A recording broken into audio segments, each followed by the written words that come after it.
Shalom, everybody. Akiva Gersh here. So excited to be talking Aliyah today with Benji Lovitt. Since making Aliyah in 2006, comedian Benji Lovitt has performed for audiences around the world, including Birthright Israel, Jewish federations, synagogues, hillels, and more.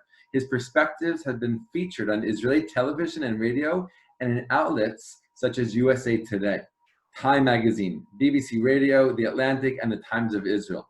Benji has worked as a cross-cultural trainer with groups including the Ministry of Foreign Affairs and Masa Israel, and is a popular presenter on the Limud International Circuit. Benji, thanks so much for your time today. It's so fun to be talking to you. I got nowhere to be. You can have all the time you want. I'm stuck in place. There we go. I hope you got a few hours. Let's do it.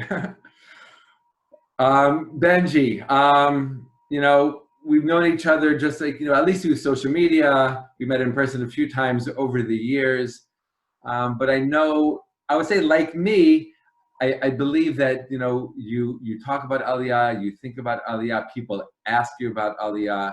I know that I shared with you a few questions, getting ready for our interview today. When you hear those questions, read those questions, what are some like the first thoughts that go through your mind around this whole idea of Aliyah in general, your Aliyah specifically and personally? What comes to mind for you? What do you like to talk about at first? So it's interesting. So I told you I wanted to talk about the questions before I answer the questions. It's interesting. We've all answered these questions probably a million times. And it's interesting because when I got the questions, I feel differently about them than I used to. There was a time when, I would answer them so passionately and they were new and fresh. I was processing them as I go.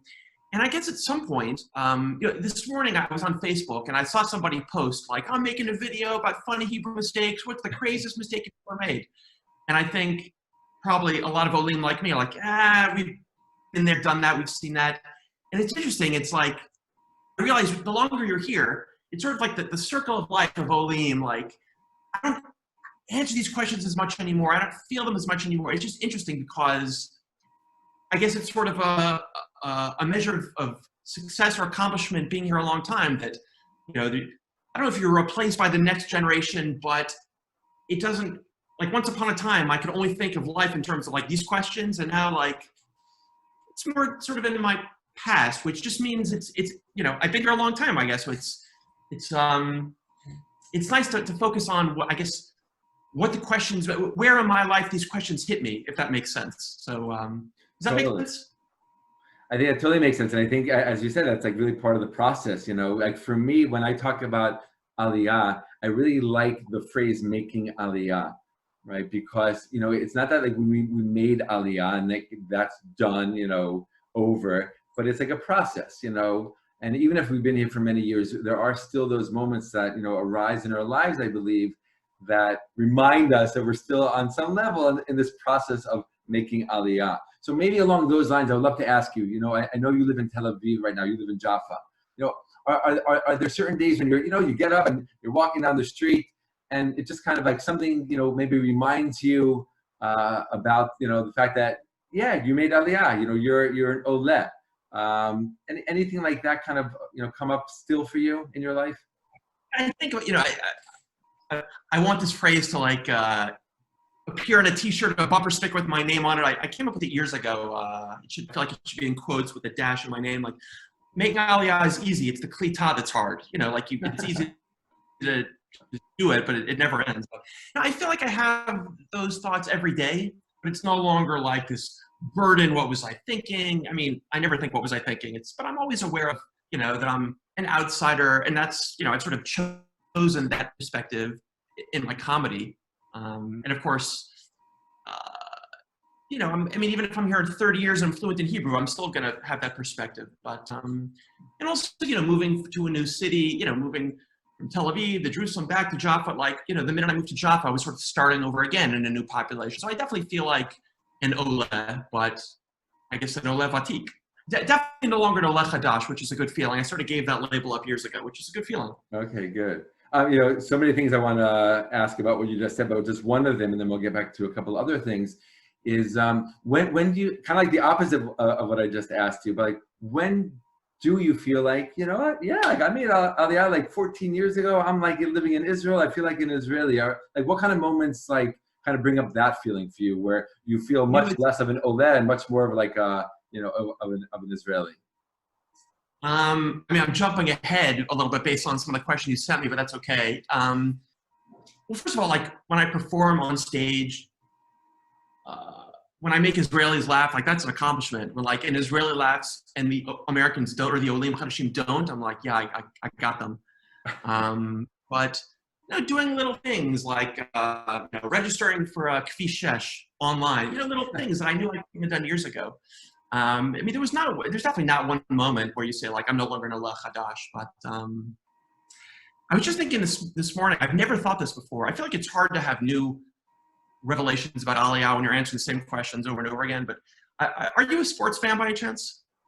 I like playing sports. I never was a follower of sports, though. I don't have a specific example in mind, but sports, you know, at least American sports are big about streaks, like, you know, hitting streaks or, you know, most wins in a row. It's, you know, when a player breaks a streak, it's like, you know, it's fun to see how long they can go. You know, it's in history. Let's see what we can, what milestone ends up being in the history books, whatever. But, you know, I'm, next month will be 14 years here. I don't know how long I'm going to be here, which I could talk about, but it's fun to see that number go up. Like, you know, 5 years, 8 years, 10 years, it's almost 14. Like, I don't know how, you know, it's, you know, even if my Hebrew's not getting better, if I'm not becoming more Israeli, it's fun to see the number go up and see how I get it.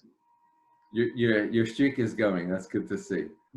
You know, before I ask another question, just, you know, something you said kind of brought up a memory for me, you know, when, you know, this whole idea of like gauging, you know, how Israeli have I become, you know, how much have I, you know, taken on the language and the culture and all those kind of things. And I think that's also like an important, you know, process and part of the process for a lot of Olim. But I feel like one of like the kind of like the maybe like markers along the way, just because you're talking about comedy and laughing and things like that. You know, I remember like, you know, in my early years working here, or we're living here and working here and being around Israelis, and like somebody cracks a joke in Hebrew, and like that's like the worst thing ever, because you know, like everyone's gonna laugh and you're not, and you're like, oh, like so obvious I didn't get the joke. But like that first time, then anytime after that, that someone says a joke in Hebrew and you get it and you like authentically laugh, and of course you're laughing even more than authentically because you're so psyched that you got the joke. That's such an amazing moment, you know. And it's funny because like it's like those like little things that like, you know, other people who are not Olim wouldn't even like think of, but like for us it's like it's like such an accomplishment. Yeah. I mean, the rare occasion I'm watching a Hebrew stand-up show, when someone makes a joke, even if it's not hilarious, if I get it, I laugh hard.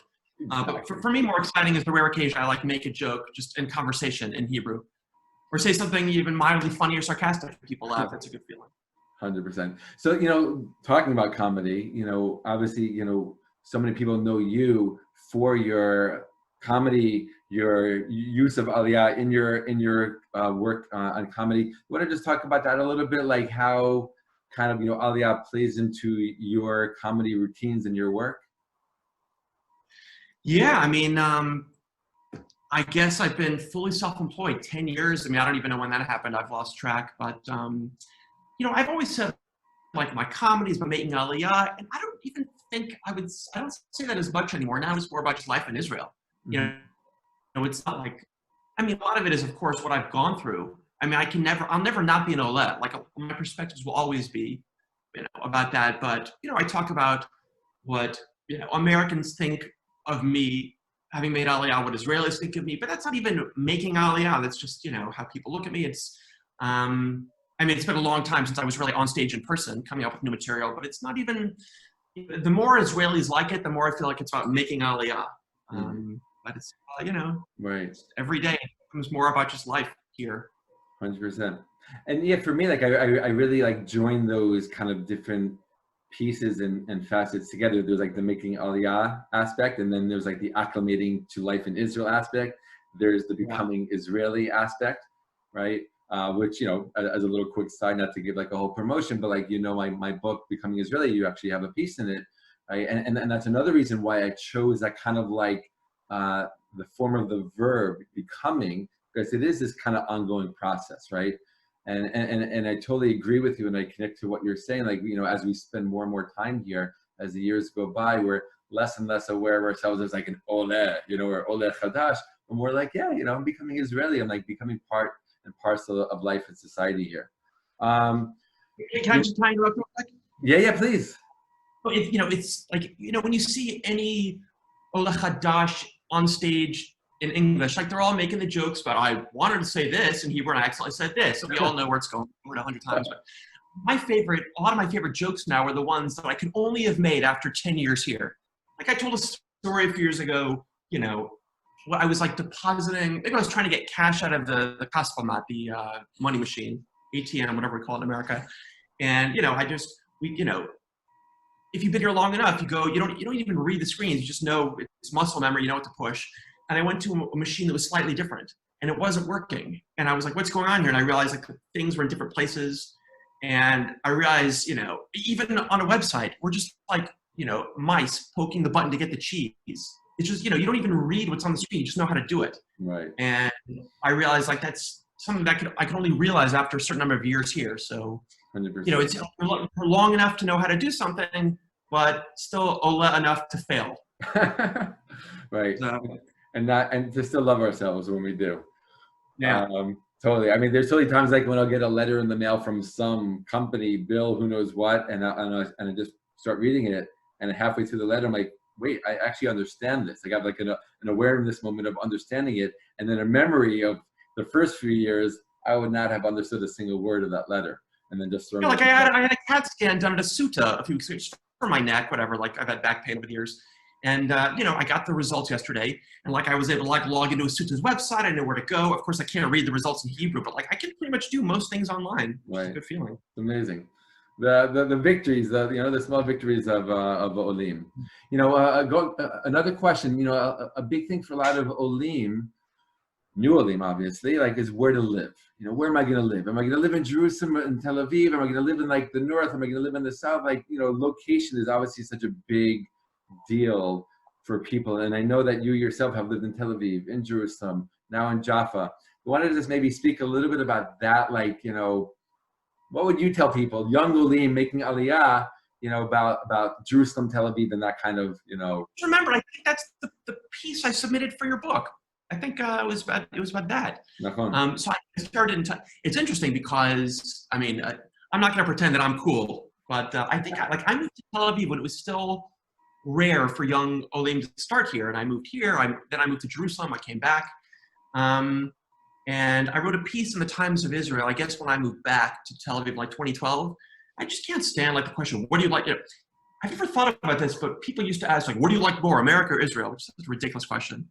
So I would get the same thing with Jerusalem and Tel Aviv, and honestly, like they're both great. Like I'm so glad I lived in each because it 100% fundamentally created like a foundation of my identity here. Like, you know, I can't stand when, you know, again, any two places, you have the stereotypes, and Tel Aviv are like, oh, Jerusalem, it's, you know, religious extremists.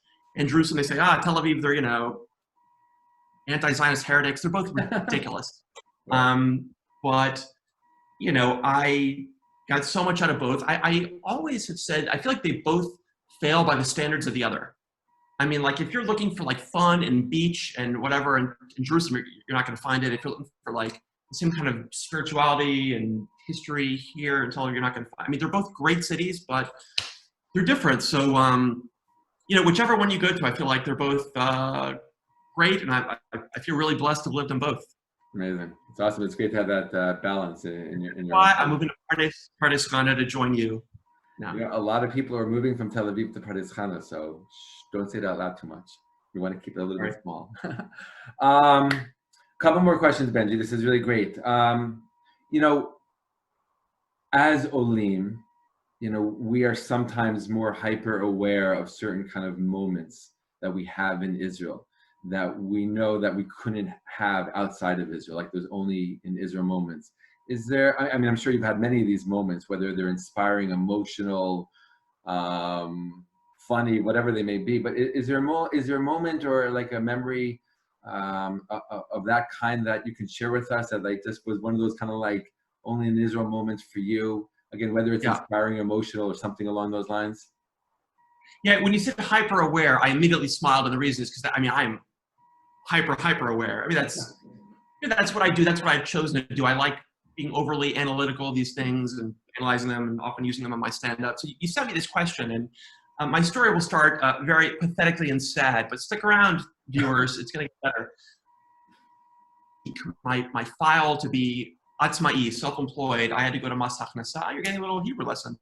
To Mas Haknasa, the income tax authority, and that was the worst day of my life here in Israel. I mean, it was already so long ago. I don't think anything's approached it, but it was, you know, I didn't know what I was doing. It was very, you know, it was all these different steps and processes, and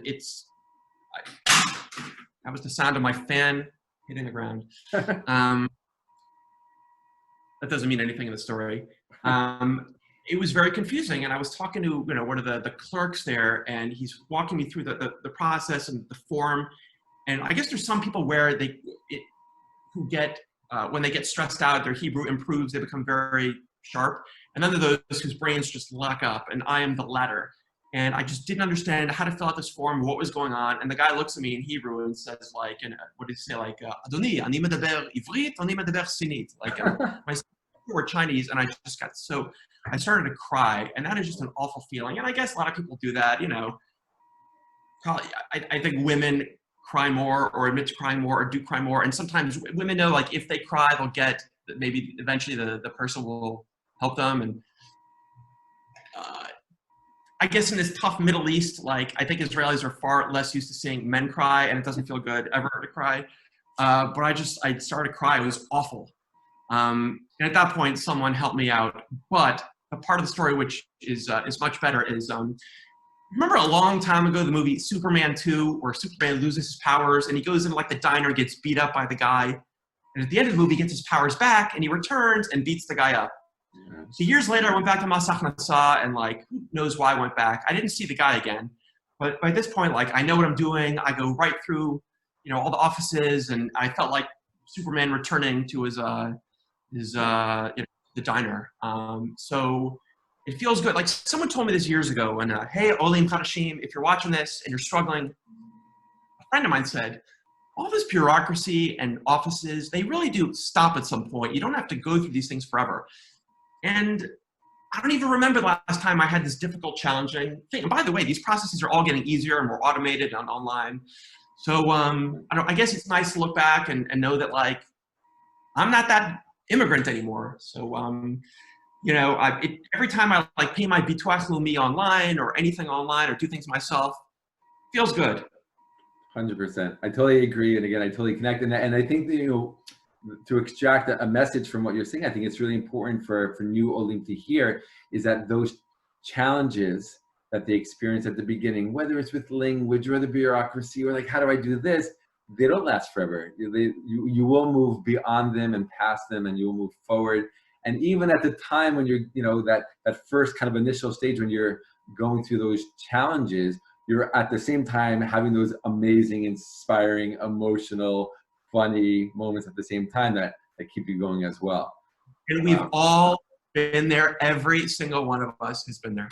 Exactly. And again, I think that's so important because not all Olim, I don't think they all realize that and understand that. And when they go through the challenge, they think, maybe with social media, it's a little bit less today because they can just post something and then within 5 minutes, 200 people say, yeah, I'm with you. You know, like, I've done that too. I was there. Don't worry about it. It's going to be okay. You know, so maybe it is a little different today, but I think it's really important for them to know that we've all been there. We've all been through it. You're going to get past it. It's going to be great. Don't worry. I just want to maybe share a quick little vignette because you're talking about this, you know, whole, like, kind of coming back as Superman. When we first made Aliyah, we lived in this house in this moshav outside of Jerusalem, and the landlord sent over this guy. Within the first few days that we made Aliyah, he sent over this guy to explain to us how the heating system in the house works, because it wasn't like a normal heating system. I'm like, okay, I had no Hebrew, like zero, zilch. And this guy comes over. Not only was he an Israeli, of course, he was a Moroccan Israeli. So not only was he speaking Hebrew, he was speaking Moroccan Hebrew, right? And just with this accent that I've never even heard of before.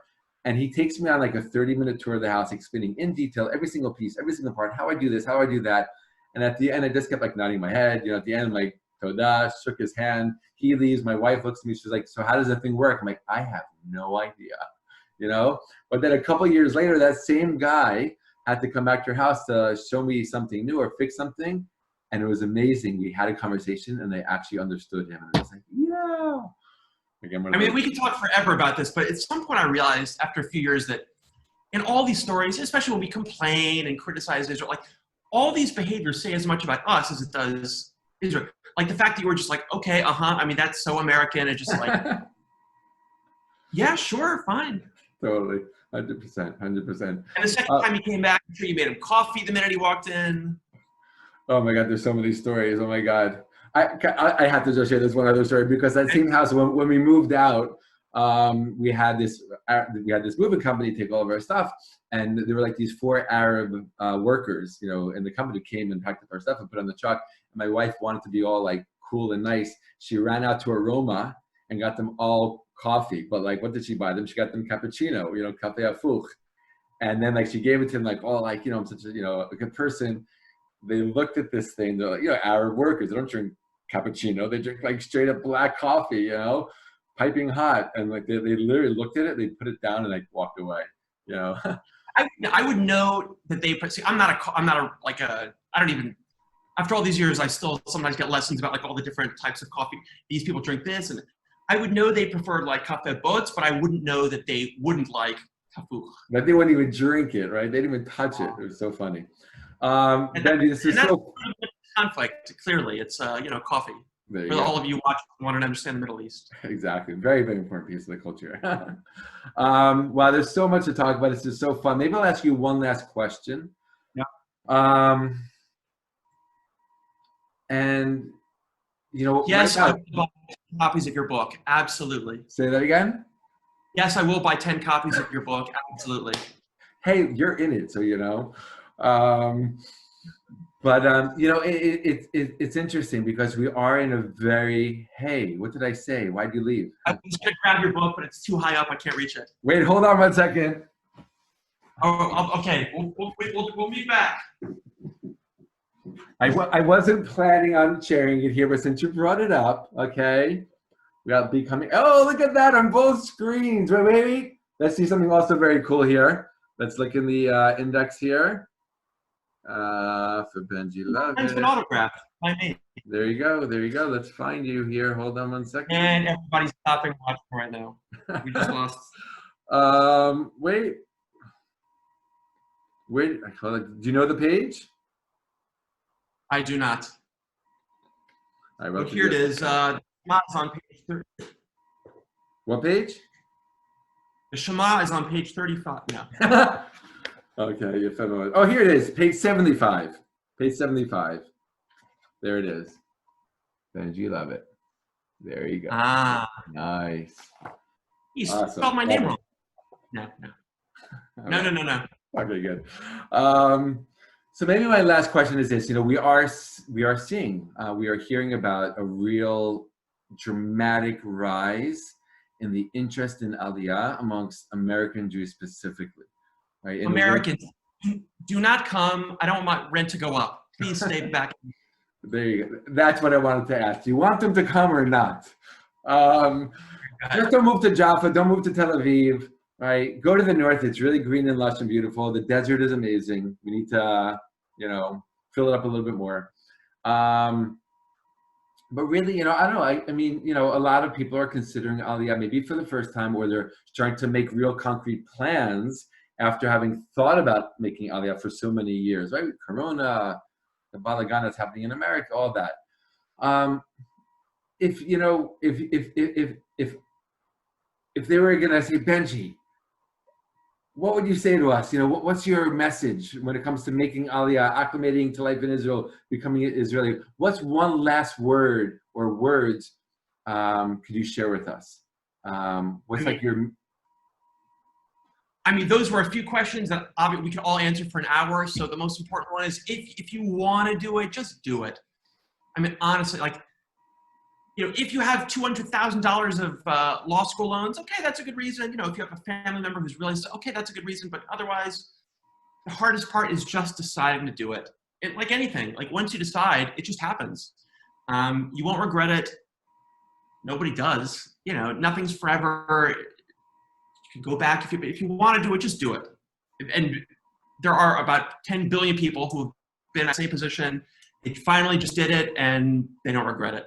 Mm. Not only do they not regret it, they're happy they did it. So and maybe I'll just say this, you know, in closing, the more I live here, the more I realize that Israel is a place where so many different kinds of Jews, people could find meaning and joy and happiness and like a good life, which I think, and the reason I bring that up is because I think the stereotype, and it's cool here because we kind of break the stereotype together, the two of us, talking about this.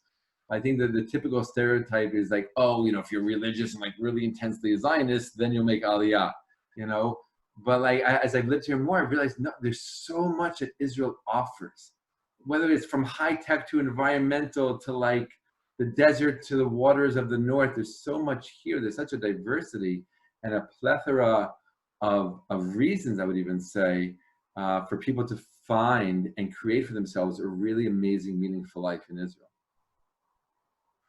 So I agree. Yofi, I'm glad we agree.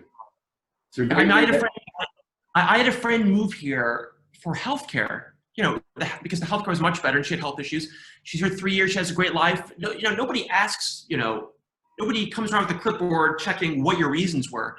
Again, don't want to go on for half an hour, but, there's so many heavy narratives about Aliyah and what that means and Zionism. And, this guy thought I was going to move here. It had all the reason to be here forever. I left after 6 months. This person came by accident and is still here.